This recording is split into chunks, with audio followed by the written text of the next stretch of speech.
There are probably 6 masters of the craft. I've had the pleasure of studying with 4 of them. The days of emailing your headshots and going on simple casting calls is over. I'm not going to pat you on the back. The reality is I've thrown people out of my class. You have to do this and you have to love this more than anything. This is the only time I'll allow you to take this out. Let's start with you. Stand. This is a character named Franco Wicks from Superior Donuts by Tracy Letts. Superior Donuts. Yes. Tell me about your acting. Well, I got into acting when I was in middle school, high school. I got a degree in it in college. Went to New York, was there for 13 years. Who'd you study with there? Julie Bavasso, for the most part. I also took some classes at Wiest Baron. I don't know if they're still around. Wiest Baron is there, I guess commercial, print. Yeah. Like they're kind of like Scott Powers, very good teacher. I mean, I know a lot of people that teach there. They're very good school, reinventing itself, So, I mean, they do workshops, I think. Yeah. Yeah. So who else?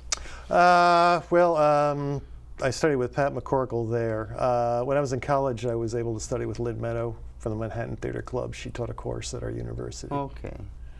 Yeah. And since I've been here, I've been studying at Shakespeare Theater Company. All right. So what you working on here? Here, like in front of us. Well, Franco Wicks. Okay. And what's happening? He's a blue-collar guy from Chicago. He had dodged the draft during the Vietnam War, went to Canada, and that caused a terrible split with his father. He went there, lived there a number of years, didn't come back until long after, and his father had been dead by that time, and which is in large measure what this monologue is about. Okay. So, at any rate, he gets stoned a lot. I'm going to ask something. What wars have you lived through? Vietnam. Vietnam? And, well, all the subsequent ones, Afghanistan, Iraq. Yeah. Okay. All right, so let's try it.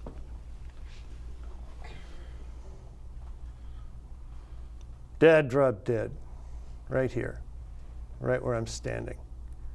May Day, 1970. 3 days before the National Guard killed 3 kids at Kent State University.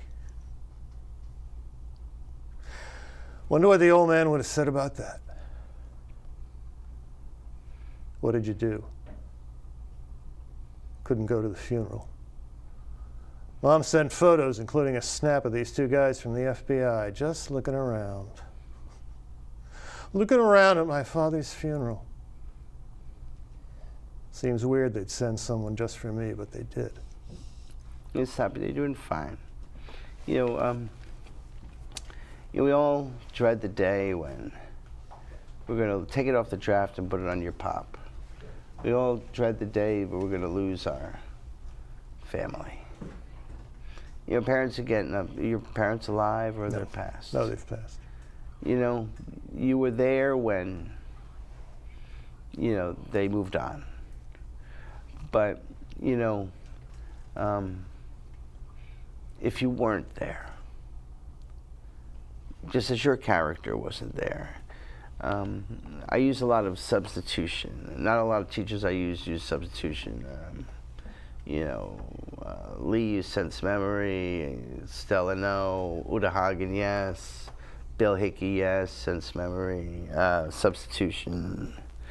But I like using it because I replace it, whoever in this case. I don't use sense memory because, yesterday's, like the girl that I used to have a crush on, 40 years ago, today she looks like she got hit by the A train. So it doesn't have equal effect, if that makes any sense. So, but nothing's wrong. It's whatever works. Whatever works. There's 100 different ways to get to the piano, but whatever works. So the thing is, substitute not seeing your father. Like you said, you saw him, but not seeing him, and how much that would hurt. You're doing great, but let's take it to another place. Okay. Okay. Dad dropped dead, right here, right where I'm standing. May Day, 1970. 3 days before the National Guard murdered 4 kids at Kent State University.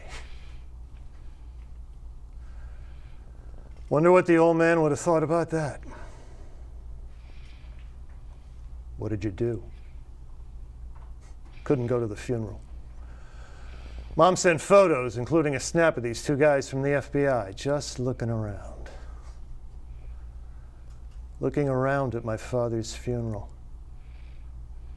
Seems weird they'd send someone just for me, but they did. What did you do? Where did you go? Farther away. The Great Slave Lake outside Yellow Lake in the Northwest Territory. What did you do? Cut timber and read a lot of books till President Carter invited me home. What did you do? Got a cab at Midway.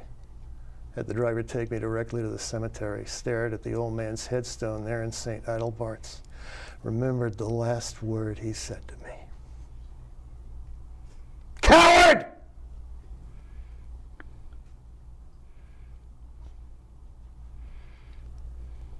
Coward.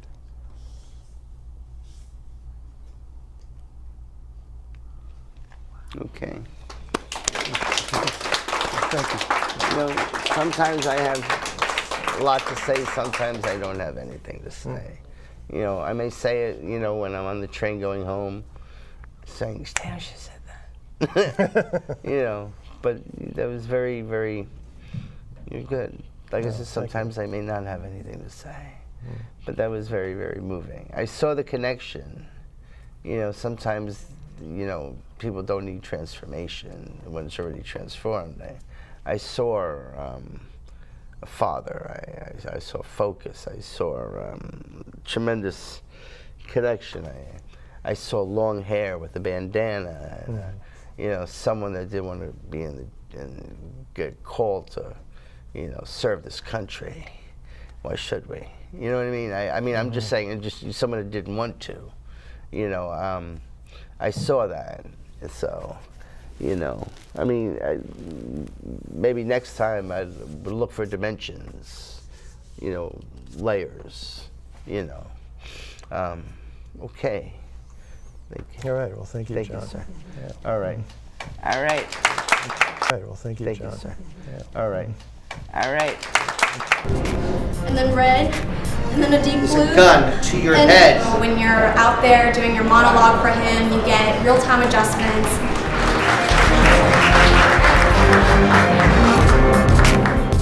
Which most men never feel, then saw to it. I am so thankful to have a talent like John Pallotta here in DC coming down from New York.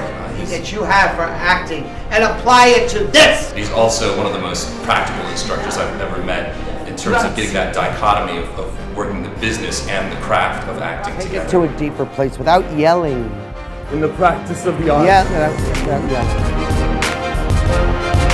You know, you guys in real life have personalities, right? Bring that personality to that. You know.